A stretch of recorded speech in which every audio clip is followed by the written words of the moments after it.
Hey, all right, everybody. You are live on Shally's Alley, Friday, March 14th. I think St. Patty's is coming up pretty soon.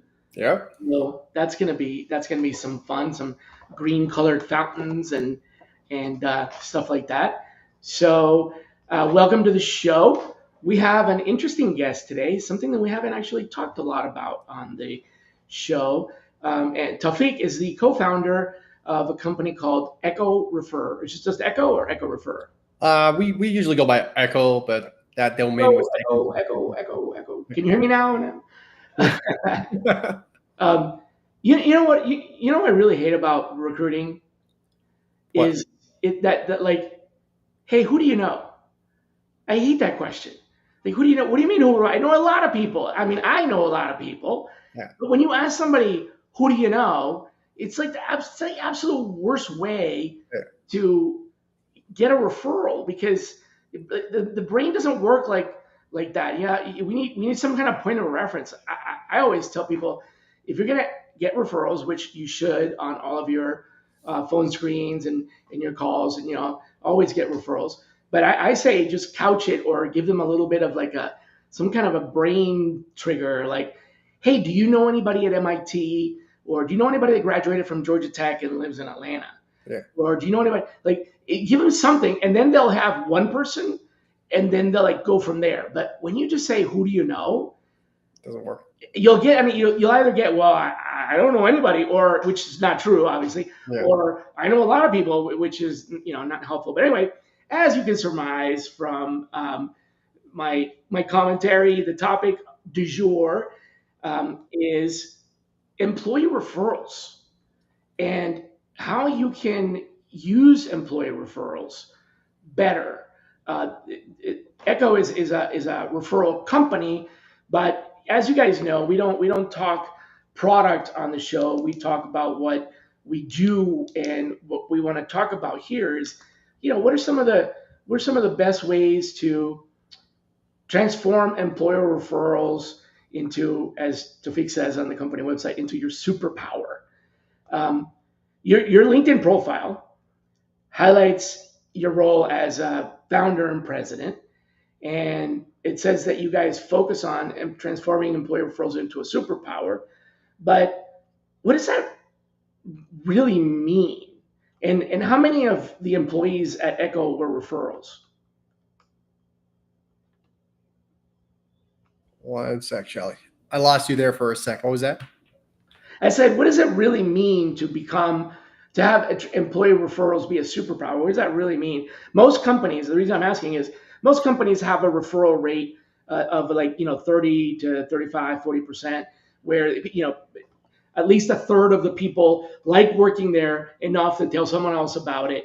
And so that's kind of but for it to become a superpower, you tell me it's got to be much more than that. And the follow up question to that is, how many people at Echo are employee referrals? Yeah, absolutely. Great question. Good to be here. Thanks for having me, Shally. I think you'll be surprised. Not a lot of companies are actually doing 30 to 35%.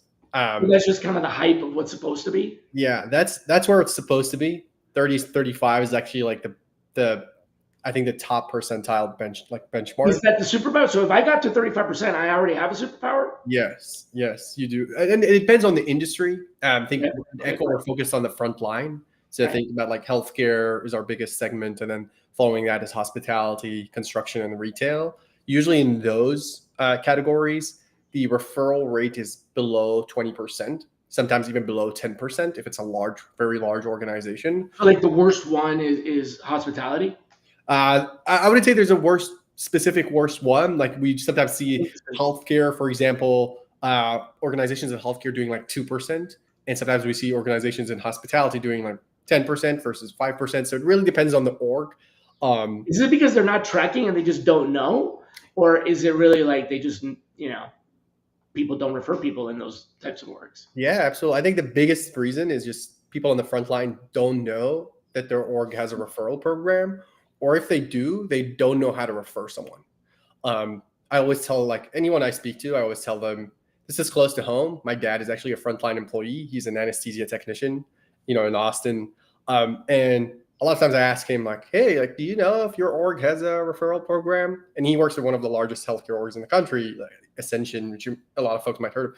And he goes, no. I'm like, wait, what? They don't have one, or he doesn't know if they have He one? doesn't know of it. I know they have one. So I know like they have You know they have one, he just doesn't know it, and he's the one that they want to reach. exactly right. So Uh, a lot of folks in the front line, they just don't know. And I think that's where the biggest gap is. Usually in the corporate space and in tech space, like most of the kind of those organizations, referrals are doing pretty well because, you know, one Slack message or one Microsoft Teams message to all employees pretty much informs everyone. But the challenge is, how do you get to the front line?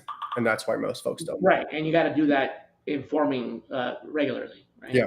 Yeah. Keep marketing it like anything else. You got to market it internally. Yeah. Have you heard of the 3 E's? Wheeze?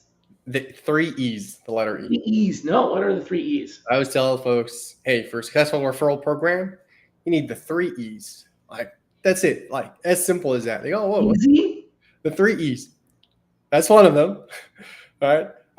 Well, close it. It needs to be, I would say it needs to be enticing. So, Okay. so like, a lot of times, like, orgs are paying, you know, a cost per hire of like 3,500, especially in nursing, or 4,000, especially in healthcare. Sorry. And then they go, oh, like a referral bonus, you're going to get $200. And I'm like, what? Like, it's just not meshing. Like someone making, you know, 100K a year, even more, that $100 won't really move them, or $200 won't move them. So the amount needs to be enticing enough to move someone. So what you're saying is money really matters in employee referrals. I've always heard that, organizations will kind of increase the money, and there's not a whole lot of change until they get to a certain point. I don't know what that point is, but and then they get to that point, and then all of a sudden everybody's trying to, like, their job now is trying to get that bonus, and so they become, full-time referrers, and then it motivates the wrong kind of thing. So you're saying it does matter? Is there like a sweet spot range, a percentage of salary, or what? Like, how would you measure that? You're gonna think I'm being political here, because most of my responses is gonna be depends on the industry. It depends on the industry. But is there a formula?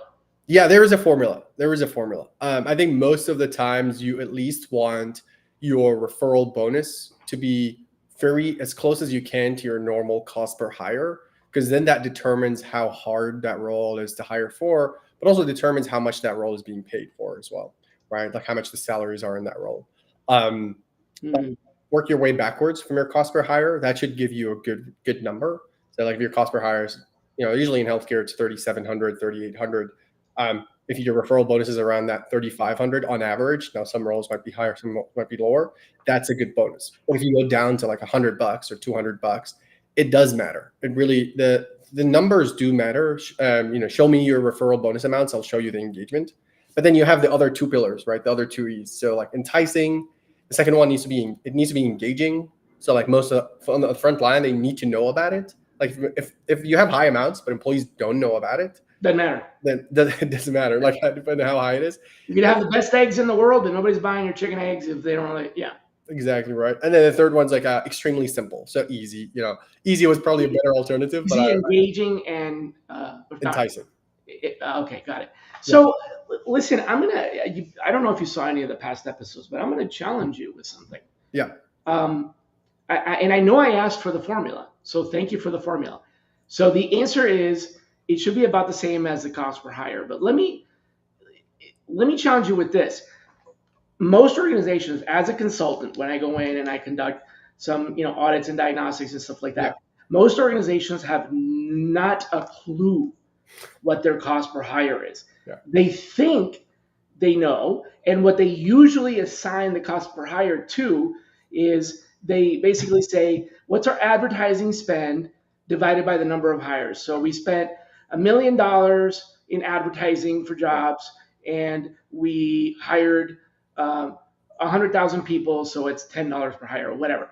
It's a completely overly simplistic formula. It doesn't take into consideration the built-in costs of having an HR department, a career website, membership, subscriptions, and all that stuff. So if you really did actually dig in to the cost per hire, you'd need another zero. Yeah.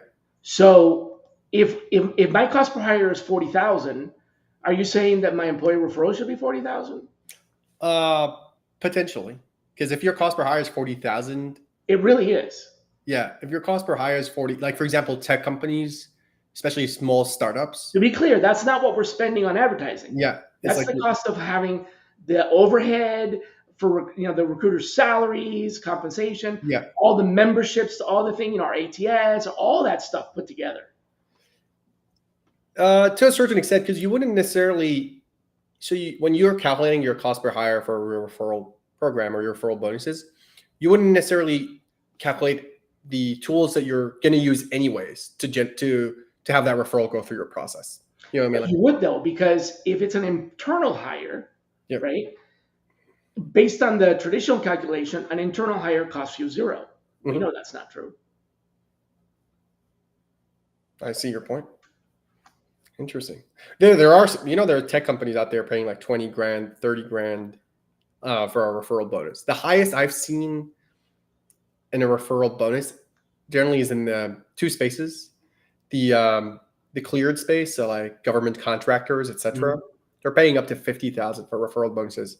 And then the second one is the veterinary space. So something I was surprised of, but yeah, veterinary folks, very hard to find. Like they call the doctors, the veterinary doctors, and orgs are paying up to 20,000, 30,000 for those roles. So interesting question. The cost to not hire, in other words, the cost of vacancy. Yes. And I for a long time sat on the U.S.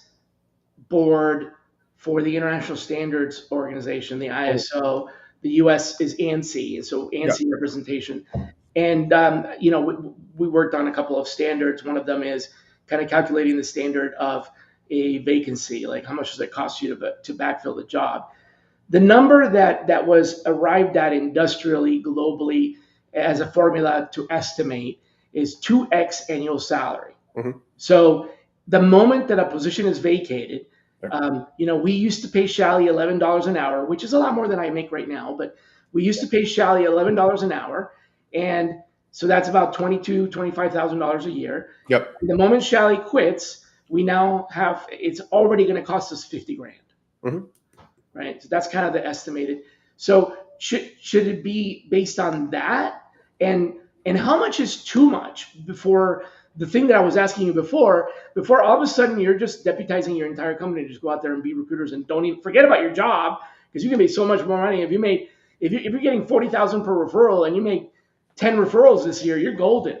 Yeah. At one point, is it just too much? You got a side hustle going on. You got a side hustle. Not even. It's like better than your regular job. Yeah. There's one of our clients, their healthcare customer. They have one of the most challenging roles to hire in healthcare for is a CRNA. Right. Okay, that makes sense. Yep. Yeah, and usually that's the highest bonus amounts are for CRNAs. And one of our customers, they have a CRNA who for that CRNA. They referred 4 or 5 individuals, and all of them got hired, and they're paying $20,000 for a bonus. So that person just made 100 grand probably that year just from referral bonuses. Now, when you speak to the teams that the customers say, "Hey, like, are you happy? Or are you not happy?" They're like, "Oh, we're loving it as long as he's bringing us CRNAs and he's getting the bonuses." But if you ask their manager and they're like, "Yeah, they haven't showed up for work in a couple of years." Like, I don't know about that CRNA. He's been on his computer the whole time, sourcing talent. Yeah. So obviously there's a management issue there. But is there really like it's just, guys, don't raise the purse that much more, because it's not going to, the diminishing return, right? There's a point at which you're like, it doesn't matter if you offer $1 million. Yeah, there is that tipping point. There is that tipping point for sure, where it's like, regardless of how much you raise it, it just doesn't produce result. People. Yeah, okay, but you're saying you have to have a reward, and it has to be, let's just say, significant enough, for some sort of reflection of the cost to hire or something like that. Okay. Yeah, something to think about too is like most orgs, they don't pay it at once, so they pay it like, hey, you get 20% of it when the person gets hired, and then you get 50% of it at 6 months, and then another 50% of it a year. Right. So you're also benefiting from the retention of the person. So it's not like you're, as soon as that person gets hired, you're down 20K. The referrer also has a reason to stay. Exactly. And both of them have the reason. So a lot of times, like when you look at it from a numbers perspective, if you look at all the bonus amounts and you say, okay, these are the roles, these are the bonus amounts. Oh, we're averaging $8,000 a year. But then when you look at the reality of it, so you look at like how much you actually paid, and then how many folks left before they got the rest of the bonus, etc. Sometimes that's less than half of what you see on the average on your end, right? The other thing I was going to say is if your cost per hire, let's say that your cost per hire is 4,500, as you were talking about before. Yeah. We know that's not true. We know it's probably 45,000. Yeah. But the way you calculate it with advertising. So if your cost per hire is 4,500 and you pay 4,500 as an employee referral, you're just doubling your cost per hire. And you just paid $8,000, but you're saying that's okay. That's fine, because what you're necessarily also doing is you're maximizing on the retention. So which is a big component too. Really the retention piece of it is like, if you're paying the same amount of cost per hire and you're like, okay, you're not benefiting anything from the recruitment cost perspective, you're still benefiting from the retention piece of it, right? Yeah. Which that employee now, so that's got a value to yeah. it. Well. A lot of companies right now that I speak to, Shally, is like what they're also trying to do is reduce third-party agencies and contractors. So this goes towards that. Yeah, so especially in healthcare, especially in hospitality, but the bigger one is in healthcare. Like they're trying to reduce travel staff, travel nurses, hospitality are trying to reduce third-party agencies, etc. So the cost of the alternative is much higher, right? So they're either paying $4,000 for a referral, or they're going to pay $4,000 a week for that travel staff. So, right, that's why sometimes you see a lot of organizations in the front line, they have a high referral bonus, because it's either that or they're paying like 4x that in a month. Well, we know that the vacancy cut, like I said, if the position opens up because someone left, it's already double their salary right there. So every day that goes by, it's double their salary plus whatever that loss of business is and all that. So there was a case study on your LinkedIn post. I don't know if it was recent, but I read. I was doing my sourcing too. Yeah. And you mentioned that one of your largest customers had their employee referral rate go from 6 to 22%. Yeah. And you were saying that 6% is not that unusual. Yeah. But that is almost, well, it's definitely double. Yeah. It's more than double. Yeah. In 7 months. Mm-hmm. Can you point to a couple of key factors? I don't want you to, give away your company product or anything, but sort of point to what were the turning points that made that, more than double. Yeah, absolutely. I think the biggest one is just the awareness and the engagement on the front line. So you're talking about the customer, they have around 55,000 employees, right?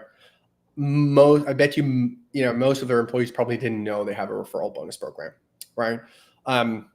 Without doing a product demo again, maybe I'll just do this a shameful plugin. What our tool allows organizations to do is send out a text campaign to their frontline workforce, and then allow that workforce to refer someone through that same text message. So just text that, right? So if you think about it, the point was without your technology. So technology is technology independent. Was essentially literally getting the word out. They tripled their employee referral rate by just telling people. Yes, telling people, making it easier for them, but also something we've worked with them on is we've helped them print banners and posters and business cards that talks about the referral program and just place it everywhere in their facilities, their staffing rooms, right? Yeah, their elevators. That goes back to letting people know. Yeah. So companies have employee referral programs and then they just don't tell anybody about it. This is common. They don't tell anyone about it, or they just tell someone about it just like once via email. Like, here's how it generally works. Every 6 months, they realize they have a shortage and they're like, hey, what's happening with referrals? Oh, we're not doing a good job there. Cool. Let's send out an email telling folks about referrals. 80% of the workforce doesn't even read the email. 20% who do, they don't even know someone to refer, and that's it, right? And they do that like once a year, or twice a year, maybe once a quarter, and that's it. And they're like, hey, we're trying to tell people, but most folks on the front line, they don't read their emails, or if they do, they just ignore it.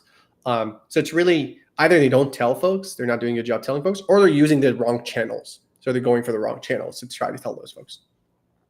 Right. Does that answer the question? It does, yeah. So Um, I have to come clean. I've got to admit I've been lying to you. Why is that? I actually know a lot about employee referrals, not as much as you do, Yeah. but I do know a lot about that. In fact, at my previous job, where I was global head of talent acquisition strategy and people analytics for a $2 billion unicorn, Yep. I was handed the reins completely to the employee referral program and was given a charter to um, increase it. And I got to tell you, I learned a lot during the 2 years that I ran that and administered it and trying to grow it. And I was successful doing it. Yep. That's not why I'm sharing this. I'm sharing this because some of the things that I learned were just unexpected. Yep. And so I'll give you, and this may already be part of what you guys talk about. So just say, yeah, we already do that. I'm not trying to, one up you at all. I'm just sharing I used to do. I'll give you like 3 examples of employee referral programs. Way back when, in the times when I was at Cisco, we had an employee referral program that was essentially a friend at Cisco kind of thing. So it was all about like, we'll connect you if you're a referral, we'll connect you with someone at Cisco that will be your buddy. Yeah. And they're not going to interview you or offer you a job, but they'll be like sort of your ambassador to Cisco. So that worked fairly well. Yep. And what it did was cement the relationship. So we were able to close the referrals long term, but it had a very long tail. And then I've been in another setting where the employer referral was just like a gigantic cash dump. Like here's a big old check. And both of those, I guess, were ways to, I think there were ways to get people to pay attention to it. Because what you just said, most of the time, the only time you hear about it is during orientation. Yeah. So that's it. Oh, by the way, we have an employee referral. What was that? I didn't catch it. Don't worry about it. You okay. By the way, it's $5,000. What was that? I didn't hear that. But so here's what I learned. Offering, and this could have been just a setting, but offering money alone doesn't really do it. You're right about, and of course I know you're right about if you don't tell people that it's there, they're not aware of it. But I felt like everybody was aware of it during their onboarding and orientation. They're told about it. Yep. And I actually did a 30-minute employee referral orientation at every starting orientation class. Greeting new hires specifically to make sure that it wasn't just an off the cuff. Here's a link to the employer, but like we really went into it and talked about how to calibrate a candidate, what we're looking for in candidates and stuff like that. And that made a difference because I noticed the people that went to that orientation did refer, and others that did not go to the orientation and never kind of learned about it. Yeah. They might have still been aware of it, but didn't. But it wasn't, I found that it was more about the connection than about the money. Yeah. Some of the positions had a $2,000 bonus and some had a $5,000 bonus, and people didn't care. Yeah. They worked, they were like, whether it's this or that, happy to get the 5,000, but like, because it's a number that, they're going for that number. Another thing that I learned is there's a tax implication. Yep. Talk to me about that. Yeah, I mean, the referral bonuses are paid. Your tax on your referral bonuses just very equally to what you're taxed on your W-2. So it's really just added on top of there. Now, I don't think employees will get disappointed. The thing is, you just need to keep it transparent to them. So if you're saying, hey, we let them know because like if it's 3,000, hey, just heads up, it's 3,000. It's like a bonus, so it'll come on your W-2. So taxes will be deducted. Don't expect like a lump sum of 3,000 in your account. Right. And like you were saying, if it's like half at 3 months and half at 6 months, it's half minus taxes and half minus, right? Absolutely. Yeah, no, absolutely. And employees generally don't have an issue with that. As long as you keep it transparent. Do you recommend or advise that the employer pay the tax? Is this wrong? So it's, let's say it's 5,000, it's 5,000 plus estimated tax of 30%, so that you get the 5,000, or does it not really matter?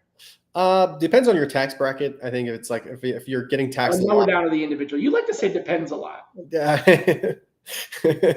So it's an individual thing, right? But Yeah, you're saying it doesn't really, it's not necessary to pay yeah, for the tax of it. yeah, absolutely. I think, and the one thing I like that you mentioned, I've been really trying to focus on like a video on LinkedIn. So you see me posting all these videos of like 40-second videos giving tips, etc.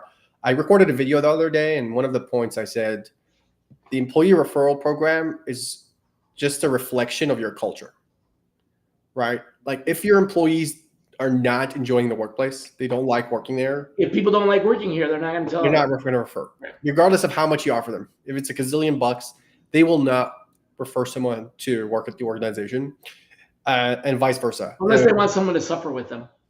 That's true. Unless they refer someone they didn't like from high school, or Someone they like to help them make their, pass the days better. right. So that's it. But generally, like if your employees love working at your organization, really the bonus amounts, as long as you're aware of the program, the bonus amounts, as long as they're enticing enough too, shouldn't really affect if you double them or et cetera, go from 3,000. Right. So just have something that's substantial in a way Yeah. that reflects the value of, right. So don't do $200, Yeah. but you also don't need to do 200,000, right? Yeah. And it's I think TA leaders generally think about the referral bonus as like a transaction. I try to encourage them to think of it as like a thank you versus a transaction. So it's like just me telling the employee, hey, thank you for referring that person, right? Here's us just thanking you for that. And in return, we're giving you this bonus for you guys. And that actually takes me to the other finding that I was surprised about.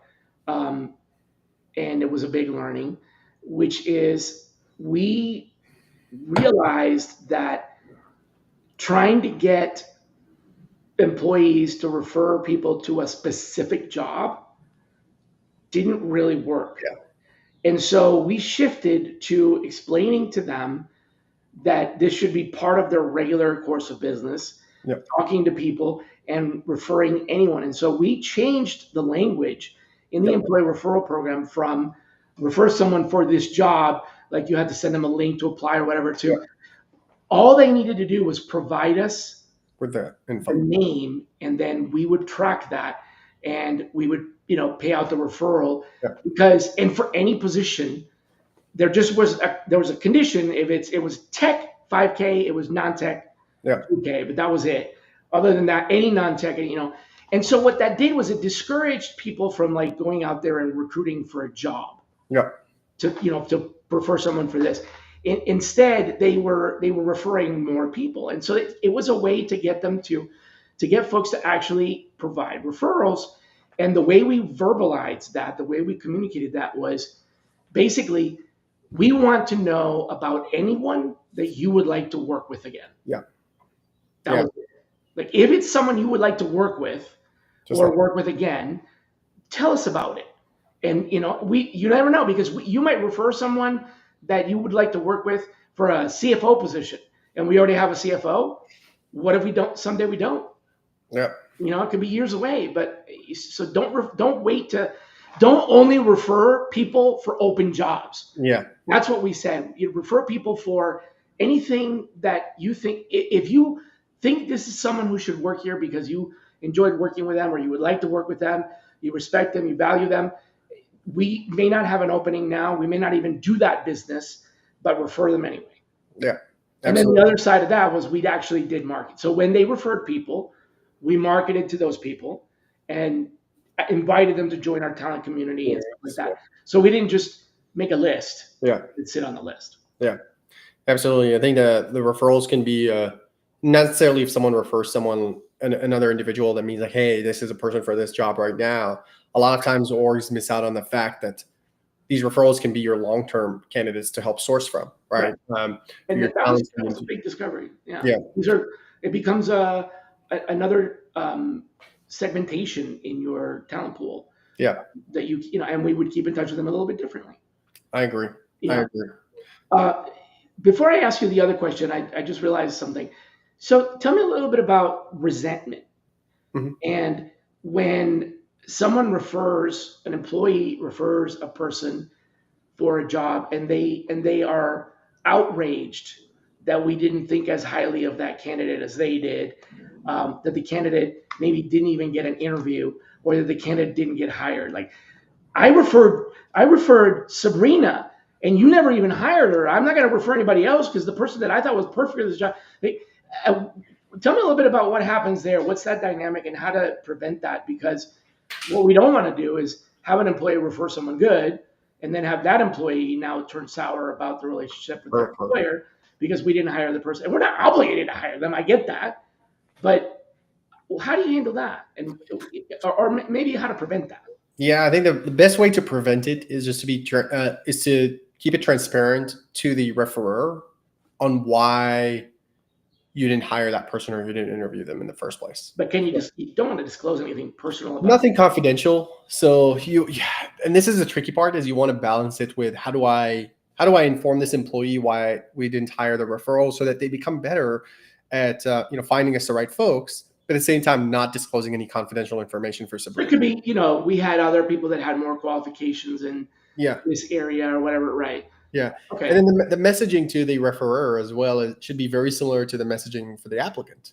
A lot of time, the candidate, the candidate experience is very important. Creating that messaging for the candidate saying, hey, here's the feedback, we love what you saw, but here's why, we ended up moving to other candidates, etc.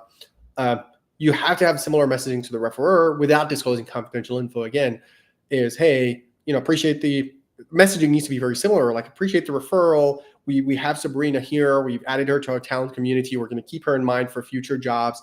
We loved her, etc. But for this job or for these next roles, we took different folks that had maybe more experience, etc. But hey, we're going to keep Sabrina in mind. That way, the person at least knows it's not like, oh, the door is closed forever. That's right? a good point, right? Oh, they didn't get that job. Yeah.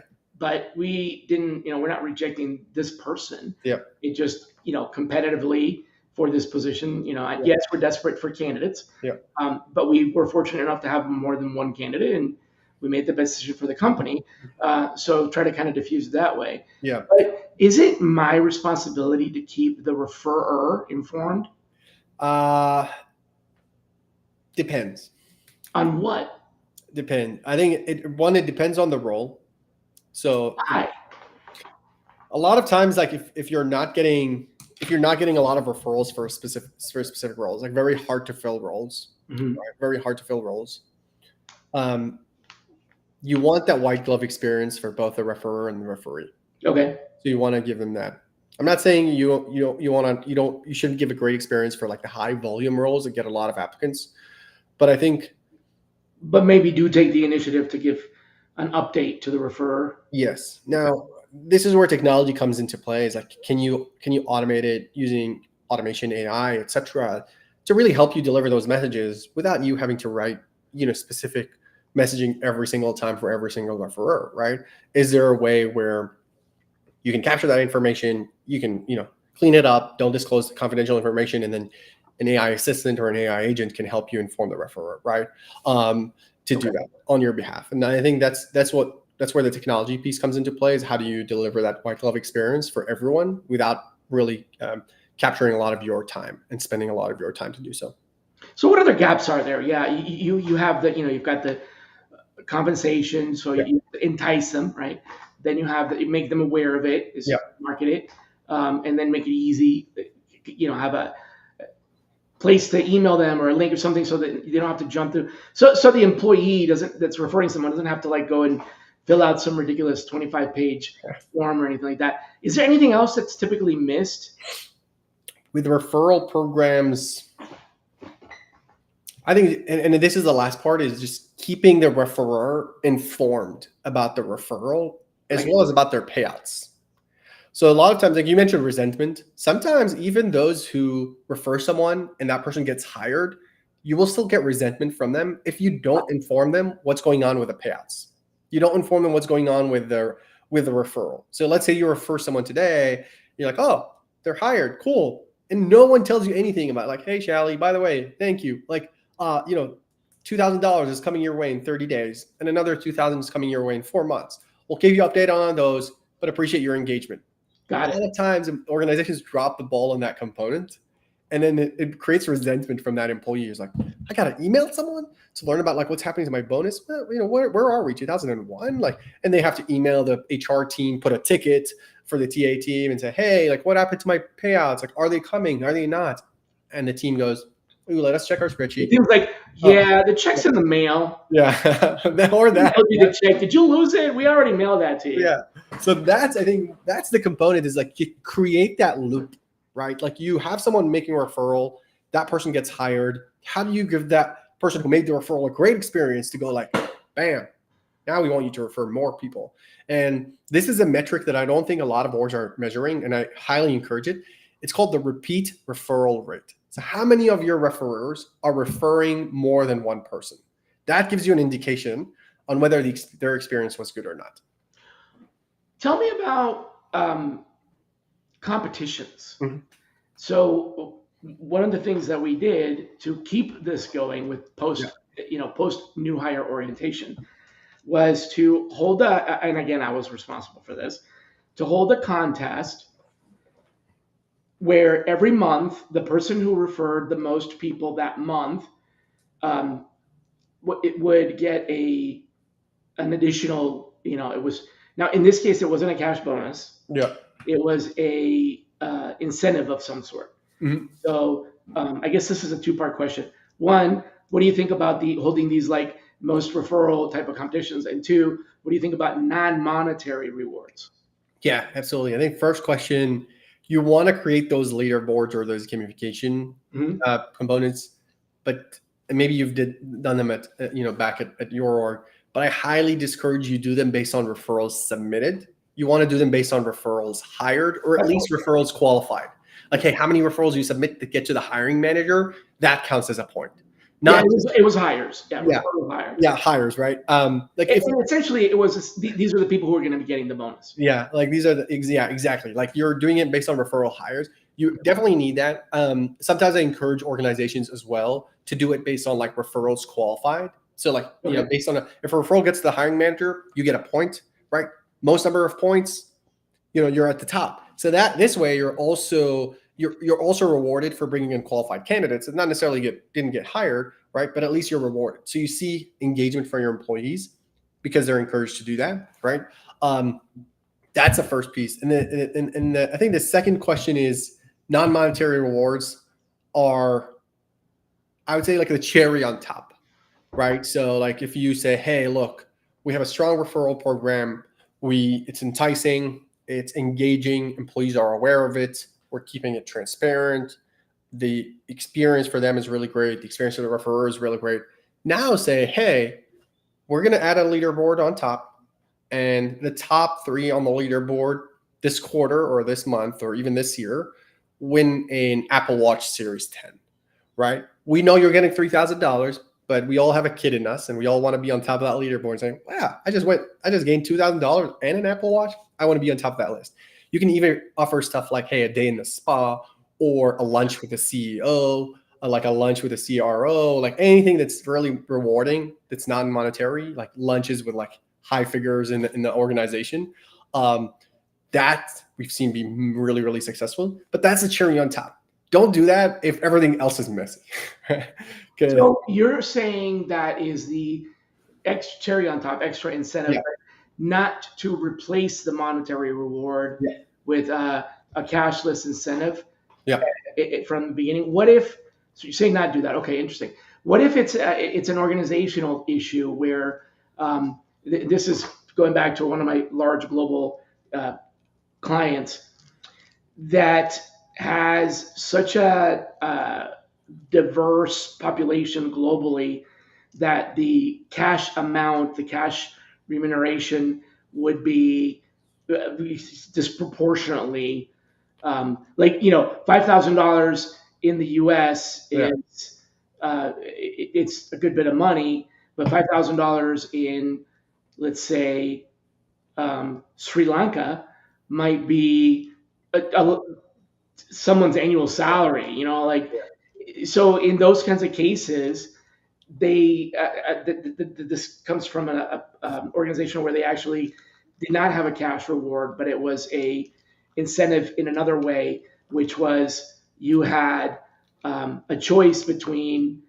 an extra couple of vacation days, like add vacation time off, or a donation was made in your name for a certain amount to a charitable organization that you determined, but this was a big enterprise, but it had to be on the list of approved charitable organizations. Mhm. Now, this is a pretty big list. There's a website that provides that. So it was Yeah. like a login, and you'd be like, here's freaking 10,000 of them, right? Yeah. But that was because they don't mind paying it out, but they just didn't want to all of a sudden give somebody, way too much disproportionate to the rest of the population. Mhm. Is that fair, or should they just somehow adjust the referral program, or what? Yeah, I don't know. I think those situations where what I've seen is most organizations, they do it based on, like, they have pockets of the referral program. They don't do cross referrals. Or if they do cross referrals, they do it based, you get rewarded based on the person you're referring's location, right? So if I'm in, Sri Lanka and I refer a friend of mine in the US that's a software engineer that's cleared, who's like a purple squirrel, right? And that person gets hired, I will get that, whatever that referral bonus for that role is, because I just helped you hire one of the most hardest roles in that location, right? Whereas if I'm in, Sri Lanka, even though that's so much money in your country that you literally just retired and bought a villa. potentially, if you can help me hire that role, why not? Yeah. Okay. Right? But most orgs, what they do in this situation, they have like pockets of the referral program. So they have like, hey, we have the Sri Lanka referral program, we have the US referral program. Appropriate tiers based on the. Yeah. Okay. Right. But I mean, look, if I was going to say like maybe reward them with cryptocurrency, but not doing so well right now. So That still might have a tax impact or whatever. Yeah. So is it true that you are the former honorary consul of Sri Lanka and Jordan? That's my grandfather. It's not me. Okay. Yeah. Now we have the same name. So something in Middle Eastern culture, we get named after our grandfather, not after our father. So you were never a consul? No. Yeah. No. That's my grandpa. He's passed away now. God bless his soul. That's pretty cool, though. Yeah. Yeah. Is that why you said Sri Lanka? That's why I picked Sri Lanka, because I saw that on one of your feeds somewhere. So I figured. You ever lived there or anything like that? No, I haven't. I've actually born and raised in Jordan. Up until 18 years old, moved to the UK for college, and then moved to the US about 6-7 years ago now.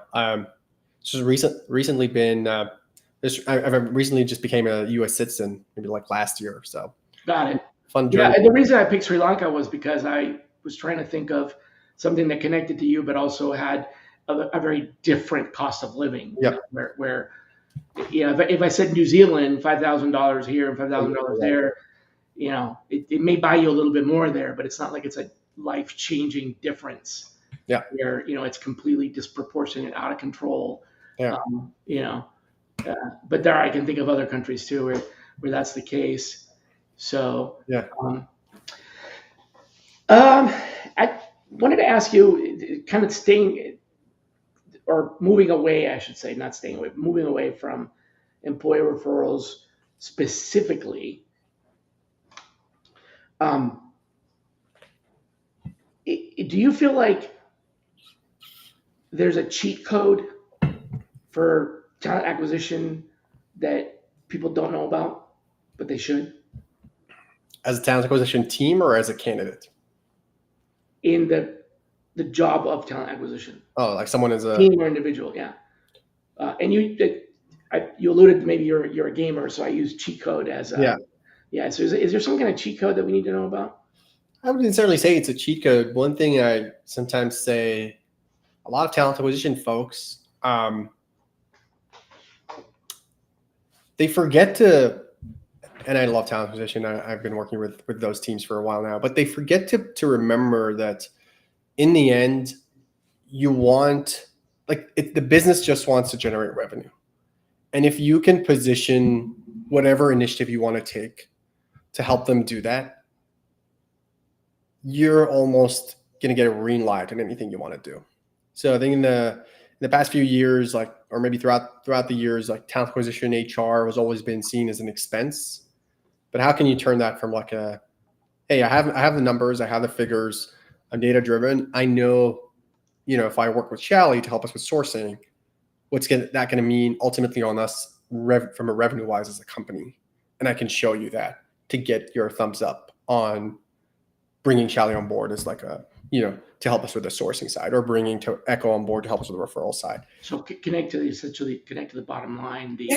Like connect to the bottom line. And we always try to help our potential customers to do that. Is like, look, your CFO is just looking to either increase revenue or lower your expenses. And how do you do that? Like and you need the figures, you need the numbers. Like something you said, a lot of talent acquisition teams, they don't know how to calculate their cost per hire. Mm-hmm. That's just one part. They do, but it's a very different, very simple math. Yeah. We spend this much on ads, we hire this many people. Well, there's a lot more that goes into it than just that.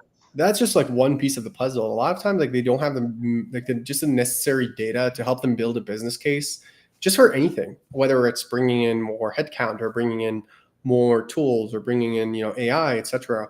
And you're like, hey, I just need those 5 basic data points, and I can help you build the business case here for your CFO, really, and your CHRO.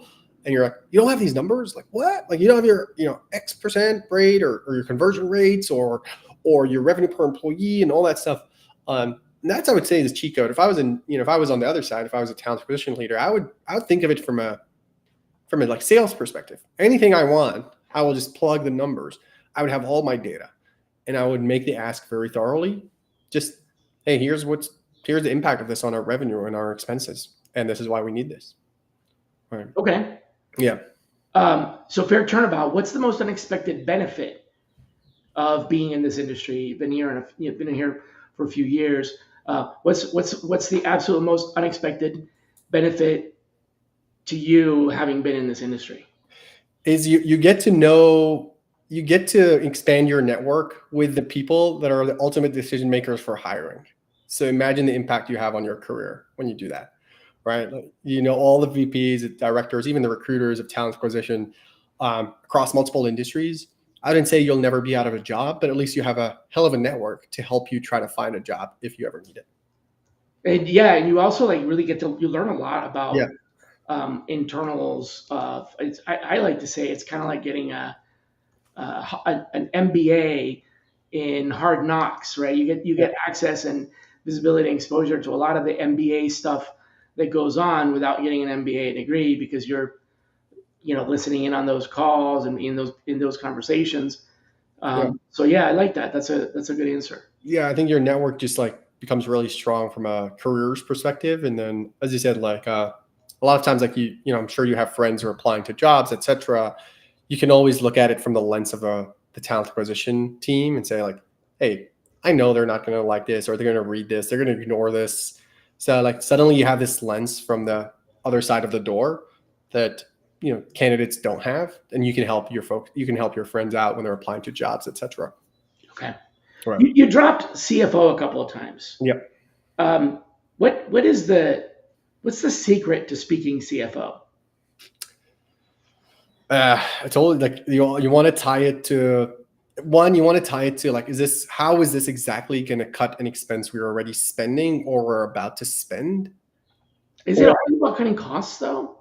Right now it is. I mean, especially with the current situation of the market, it definitely is, especially with CFO. In the end, they're looking at is this going to help me cut?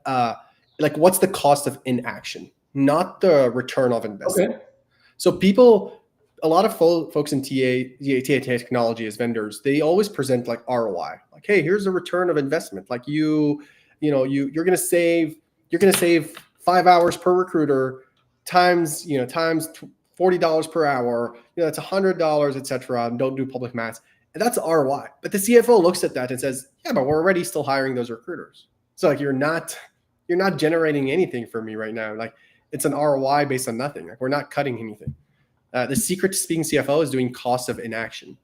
So, hey, because those recruiters are spending not to act. Because those recruiters are spending 5 hours doing this, they're not spending those 5 hours doing that. They can help you increase your revenue or lower your expenses. Right. And here's how.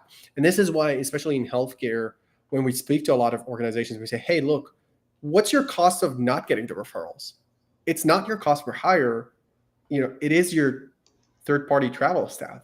If you don't fill this role, you're paying 4x to bring someone in. And when CFO looks at that and says, oh, it just makes sense for us to increase our referrals. Let's bring this in. Like we're going to spend $3 million a week. We'd rather spend, X amount on referrals. Let's do it.